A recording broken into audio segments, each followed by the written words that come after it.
ಶಾಸಕ ಸುರೇಶ್ ಬಾಬುರವರ ಮನೆ ಬಾಗಿಲೇ ಮನೆ ಮಗ ಈ ಕಾರ್ಯಕ್ರಮ ಯಶಸ್ವಿಯಾಗಿ ಸಾಗಿದ್ದು ಈ ವಾರ ಪುರಸಭೆ ವ್ಯಾಪ್ತಿಯಲ್ಲಿ ನಡೆಯಿತು.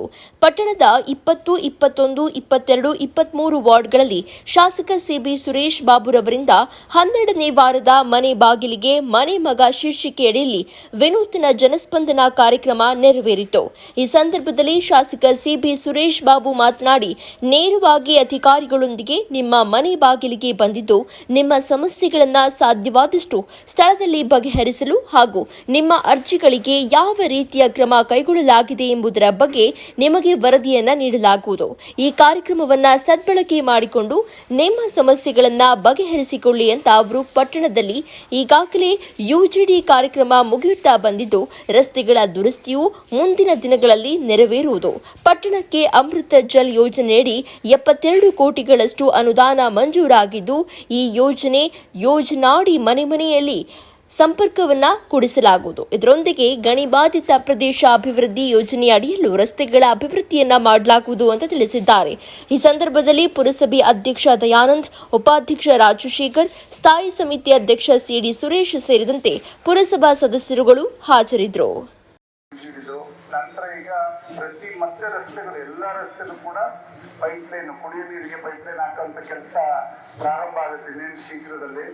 ಅದಾದ ನಂತರ ಈಗಾಗಲೇ ಮತ್ತೆ ಮೈನಿಂಗಲ್ಲಿ ಎಲ್ಲಾ ರೋಡ್ಗಳನ್ನು ಕೂಡ ಸಿಮೆಂಟ್ ಮಾಡಿಸ್ಲಿಕ್ಕೆ ಈಗಾಗಲೇ ಎಸ್ಟಿಮೇಟ್ ಮಾಡಿ ಕಳಿಸಿದ್ದೇನೆ.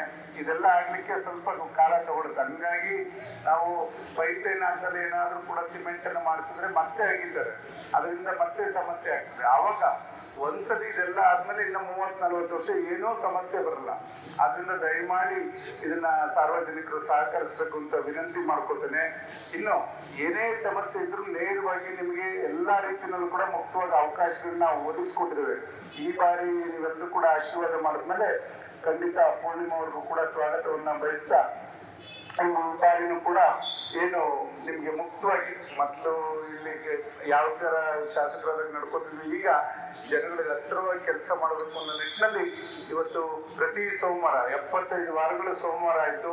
ಸತತವಾಗಿ ಜನಸ್ಪಂದನವನ್ನ ಚಿಕ್ಕನಾಯಕನಹಳ್ಳಿನಲ್ಲಿ ಶ್ರೀ ಭವನದಲ್ಲಿ ಮಾಡ್ಕೊಂಡ್ ಬಂದಿದ್ದೇವೆ. ಸಿರಾದಲ್ಲೂ ಕೂಡ 34 ವಾರಗಳಿಂದ 15 ದಿವಸಕ್ಕೊಂದ್ಸಲಿ ಅಲ್ಲಿ ಬುಕ್ಕಾಪಟ್ಟಣ ಅಂತ ಇರೋದ್ರಿಂದ ಅಲ್ಲಿ ಜನಸ್ಪಂದನವನ್ನ ಮಾಡ್ಕೊಂಡ್ ಬರ್ತಾ ಇದ್ವಿ. ಇದಾದ್ಮೇಲೆ ಇನ್ನೂ ಕೂಡ ಜನಗಳ ಹತ್ರ ಹೋಗ್ಬೇಕು ಅಂತಕ್ಕಂಥ ನಿಟ್ಟಿನಲ್ಲಿ ಇವತ್ತು ನಾವೆಲ್ಲರೂ ಕೂಡ ಮನೆ ಬಾಗಿಲಿಗೆ ಮನೆ ಮಗ ಅಂತ ಶೀರ್ಷಿಕೆ ಅಡಿನಲ್ಲಿ ಪ್ರತಿ ಶುಕ್ರವಾರ ಒಂದಲ್ಲ ಒಂದು ಹಳ್ಳಿನಲ್ಲಿ ಇಲ್ಲ ಒಂದು ಪಟ್ಟಣದ 4-6 ವಾರ್ಡ್ಗಳಲ್ಲಿ ಹೋಗಿ ಅಲ್ಲಿ ಇರ್ತಕ್ಕಂಥ ಸಮಸ್ಯೆಗಳನ್ನ ಅರಿತು ಅವೆಲ್ಲನ್ನೂ ಕೂಡ ಸರಿಪಡಿಸ್ತಕ್ಕಂಥ ಕೆಲಸಕ್ಕೆ ಇವತ್ತು ಮುಂದಾಗಿದ್ದಾವೆ. ಇದ್ರ ಜೊತೆಲಿ ಇನ್ನೂ ಒಂದು ಮೊನ್ನೆ ವಿಶೇಷವಾಗಿ ಇನ್ನೊಂದು ನಮ್ಮಲ್ಲಿ ಕಂದಾಯ ಇಲಾಖೆಯಲ್ಲಿ ಸಾಕಷ್ಟು ಸಮಸ್ಯೆಗಳಿರ್ತಕ್ಕಂಥ ಕಂದಾಯ ಇಲಾಖೆಯಲ್ಲಿ ಪಾವತಿ ಖಾತೆ ತಿದ್ದುಪಡಿ ಇವೆಲ್ಲ ಕೂಡ ಸಾಕಷ್ಟು ಇರೋದ್ರಿಂದ ಇದಕ್ಕೆ ಮೊನ್ನೆ ತಹಸೀಲ್ದಾರ್ ಕೂತ್ಕೊಂಡು ದಯಮಾಡಿ ಇದಕ್ಕೆ ಏನಾದ್ರು ಒಂದು ಮುಕ್ತಿ ಕಾಣಬೇಕು ಅಂತಕ್ಕಂಥದ್ದನ್ನ ನಾವೆಲ್ಲ ಕೂತ್ಕೊಂಡು ಆಲೋಚನೆ ನಮ್ಮ ಇದ್ರ ಕಮಿಟಿಯವರೆಲ್ಲ ಕೂತ್ಕೊಂಡು ಚರ್ಚೆ ಮಾಡಿದಾಗ ಅವತ್ತು ಒಂದು ತೀರ್ಮಾನಕ್ಕೆ ಬಂದಿದ್ದೇವೆ. ಪ್ರತಿ ಸೋಮವಾರ 2:30 ಇಂದ 4 ಗಂಟೆವರೆಗೂ ತಾಲೂಕು ಆಫೀಸಲ್ಲಿ ಯಾವುದೇ ಒಂದು ಜಮೀನು ಪಾವತಿ ಖಾತೆ ಇರ್ಬೋದು, ತಿದ್ದುಪಡಿ ಇರ್ಬೋದು, ಏನೇ ಸಮಸ್ಯೆ ಇದ್ರು ರೆವಿನ್ಯೂ ಸಂಬಂಧಪಟ್ಟಂತ ಸಮಸ್ಯೆ ಇದ್ರೆ ಪ್ರತಿ ಸೋಮವಾರ 2:30 ಇಂದ 4 ಗಂಟೆವರೆಗೂ ಆ ತಾಲೂಕು ಆಫೀಸಲ್ಲಿ ಅಲ್ಲಿ 2ನೇ ಫ್ಲೋರ್ ನಾವು ತಹಸೀಲ್ದಾರರು ಮತ್ತೆ ನಮ್ಮ ಕಮಿಟಿ ಸದಸ್ಯರುಗಳೆಲ್ಲರೂ ಕೂಡ ಕೊಟ್ಟಿರ್ತೀವಿ. ಒಬ್ಬೊಬ್ರದ್ದು ಕೂಡ ಅಲ್ಲೇ ಫೈಲ್ ತರಿಸಿ, ಯಾಕೆಂದ್ರೆ ಶ್ರೀ ಭವನದಲ್ಲಿ ಮಾಡ್ತಾ ಇದ್ವಿ.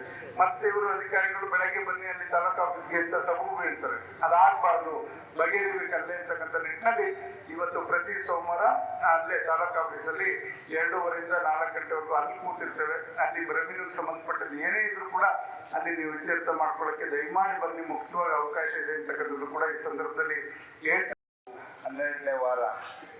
12ನೇ ವಾರದ ಮನೆ ಬಾಗಿಲಿಗೆ ಮನೆ ಮಗ ಕಾರ್ಯಕ್ರಮದಲ್ಲಿ ನಾವೆಲ್ಲರೂ ಕೂಡ ಕೂತಿದ್ದೇವೆ.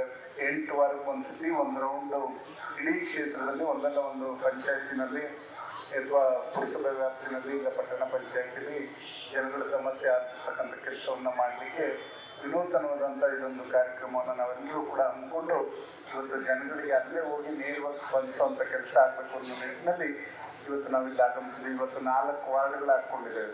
ಪ್ರತಿ 2 ತಿಂಗಳಿಗೆ ಒಂದ್ಸಲ 4 ವಾರ್ಡು ಇಲ್ಲಿ ಬರೋದು. ಮಕ್ಕಳು 1, 2, 3, 4ನೇ ವಾರ್ಡು ಕಳೆದ 2 ತಿಂಗಳಿಂದ ಅಲ್ಲಿ ಜನಸ್ಪಂದನ ಆಯಿತು.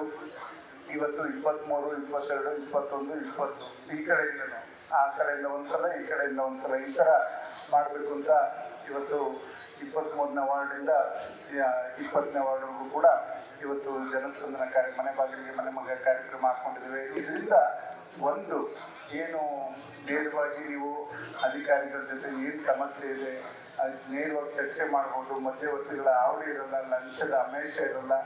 ಇದನ್ನ ಸದುಪಯೋಗ ಪಡಿಸ್ಕೊಳ್ಳುವಂಥದ್ದು ತಾವೆಲ್ಲರೂ ಕೂಡ ದಯಮಾಡಿ ಇದನ್ನ ಉಪಯೋಗಿಸ್ಕೋಬೇಕು ಅಂತ ನಾನು ವಿನಂತಿ ಮಾಡ್ಕೊತೇನೆ. ಇದ್ರ ಮುಖಾಂತರ ನಮಗೆ ಎಲ್ಲರ ಸಮಸ್ಯೆಗಳು ಅರಿತುಕೊಂಡು ಅಲ್ಲಿ ಕೆಲಸ ಮಾಡಲಿಕ್ಕೆ ಅನುವಾಗ್ತದೆ ಅಂತಕ್ಕಂಥದ್ದನ್ನ ನಾನು ಈ ಸಂದರ್ಭದಲ್ಲಿ ಹೇಳ್ತೇನೆ. ಟೌನ್ ಬಗ್ಗೆ ಹೇಳಬೇಕು ಅಂದರೆ ಈಗಾಗಲೇ UGD ಕಾರ್ಯಕ್ರಮ ಮುಕ್ಕಾಲು ಭಾಗ ಮುಗಿದಿದೆ. ಇದಾದ ನಂತರ ಈಗಾಗಲೇ ಮತ್ತೆ 72 ಕೋಟಿ ರೂಪಾಯಿ ಹಣನ ಇದಕ್ಕೆ ಮನೆ ಭಾಗ ಈ ಒಂದೊಂದು ನಲ್ಲಿಯನ್ನು ಹಾಕಿಸೋದಕ್ಕೆ ಈಗಾಗಲೇ ಮಂಜೂರಾತಿಯನ್ನ ಮಾಡಿಸಿದರೆ ಶೀಘ್ರದಲ್ಲಿ ಅದು ಕೂಡ ಕೆಲಸ ಆಗುತ್ತೆ. 72 ಕೋಟಿ ರೂಪಾಯಿನಲ್ಲಿ ಎಲ್ಲ ಮನೆಗಳಿಗೂ ಕೂಡ ನಲ್ಲಿಯನ್ನು ಹಾಕ್ತಕ್ಕಂಥ ಕೆಲಸವನ್ನ ನೀರಿನ ವ್ಯವಸ್ಥೆ ಮಾಡೋದಕ್ಕೆ 72 ಕೋಟಿ ರೂಪಾಯಿ ಮಂಜೂರಾಗಿದೆ. ನಂತರ ಏನೇನು ಆಗ್ಬೇಕು, ಈಗ ನೀರಾವರಿ ಇರ್ಬೋದು, ಹೇಮಾವತಿದು ಕೂಡ ಈಗಾಗಲೇ ಸೋಮವಾರ ಮೊನ್ನೆ ಬಿಡಿಸ್ಲಿಕ್ಕೆ ನೋಡಿದ್ವಿ ನಿನ್ನೆ. ಬಟ್ ಇನ್ನೂ ಒಂದು ಸ್ವಲ್ಪ ಮಣ್ಣಿನ ಸಮಸ್ಯೆ ಇರೋದ್ರಿಂದ ಅಲ್ಲಿ ಸೋಮವಾರಕ್ಕೆ ಬಿಡಿಸ್ಲಿಕ್ಕೆ ವ್ಯವಸ್ಥೆ ಮಾಡಿದ್ದೇವೆ. ನಮ್ದು ಈ ಭಾಗಕ್ಕೆ ಈಗಾಗಲೇ ಜನಗಳನ್ನ ಒಪ್ಪಿಸಿದ್ವಿ ಎಲ್ಲರನ್ನು. ಅವ್ರಿಗೆ ದುಡ್ಡಿದೇನು ಕೊಡ್ತಾ ಇಲ್ಲ. 15 ಕೋಟಿ ರೂಪಾಯಿ ಡೆಪಾಸಿಟ್ ಇಡಿಸಿದ್ದೀನಿ. ಅದರಲ್ಲಿ ಅವ್ರು ಯಾರು ಅವರ ದಾಖಲೆಗಳನ್ನ ಅಲ್ಲಿ ಸಬ್ಮಿಟ್ ಮಾಡಿ ಅದು ಹಣವನ್ನು ತಗೊಂಡ್ರೆ ನಮಗೆ ಕೆಲಸಕ್ಕೆ ಬಿಟ್ಕೊಟ್ರು ಖಂಡಿತ ಸೂಕ್ತ. ಇವತ್ತು ಗ್ಯಾರೇಜ್ ಇರ್ತಕ್ಕಂಥ ಒಂದು ಊರಲ್ಲಿ ಅವರೆಲ್ಲರೂ ಕೂಡ ನಮ್ಮೂರು ರಸ್ತೆ ಮಾಡಿಕೊಟ್ರೆ ನಾವು ನೀರು ಬಿಡ್ತೀವಿ. ಅದು ನಮಗೆ ಬರೋದು ಈ ಕಡೆಗೆ ಚಿಕ್ಕನಾಯಕಲ್ಲಿ ಕಲ್ಕೆರೆ ಕಡೆಗೆ ಮತ್ತೆ ನವಲೆ ಕೆರೆಗೆ ಹೋಗುವಂತ ನೀರಿಗೆ ಗ್ಯಾರೇಜ್ ಮುಖಾಂತರ ದೆಬ್ಬೆಘಟ್ಟ ಕಾಡನಹಳ್ಳಿ ಮುಖಾಂತರ ಬರಬೇಕು. ಅಲ್ಲ ಅವ್ರನ್ನ ಒಪ್ಪಿಸಾಗ ಖಂಡಿತ ಅವ್ರ ನಮ್ಮೂರಿಗೆ ವ್ಯವಸ್ಥೆ ಮಾಡಿಸ್ಕೊಡಿ ಅಂತಂದ್ರು 10 ದಿವಸದ ಹಿಂದೆ.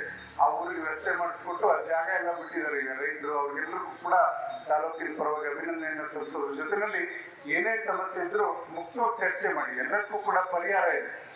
ಅದನ್ನ ಬಳಸ್ಕೊಳ್ಳಿ ಅಂತಕ್ಕಂಥದ್ದನ್ನು ಸಾರ್ವಜನಿಕರಲ್ಲಿ ವಿನಂತಿ ಮಾಡಿಕೊಂಡು ನೇರವಾಗಿ ಒಬ್ಬೊಬ್ಬರೇ ಬನ್ನಿ, ಅರ್ಜಿ ಮುಖಾಂತರ ಬನ್ನಿ. ಅರ್ಜಿನಲ್ಲಿ ನಿಮ್ಮ ವಿಳಾಸ, ನಿಮ್ಮ ಫೋನ್ ನಂಬರ್ ಕೂಡ ನಮೂದಿಸಿರಿ. ಏನೇ ಸಮಸ್ಯೆ ಇದ್ರು ಇವತ್ತು ಅದನ್ನ ನಾವು ಮುಕ್ತವಾಗಿ ಚರ್ಚೆ ಮಾಡಿ ಅದನ್ನ ಬಗೆಹರಿಸಿಕೊಳ್ಳುವಂತ ಕೆಲಸ ಮಾಡ್ತೇವೆ.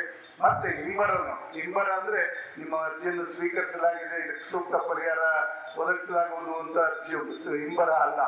ನಾವು ಏನು ಕ್ರಮ ತಗೊಂಡಿದ್ದೀವಿ ನಿಮ್ಮ ಅರ್ಜಿಗೆ ಅದಕ್ಕೆ ನಿಮ್ಗೆ ಹಿಂಬರನ್ನು ಕೂಡ ಕಳಿಸ್ಕೊಡ್ತೇವೆ. 2 ತಿಂಗಳಿಗೆ ಒಂದ್ಸತಿ ನಾವು ಅದನ್ನ ಅವರೆಲ್ಲರನ್ನು ಪಡ್ಕೊಂಡು ಅದನ್ನ ಕಳಿಸ್ಕೊಡುವಂತ ಕೆಲಸ ಮಾಡ್ತೇವೆ.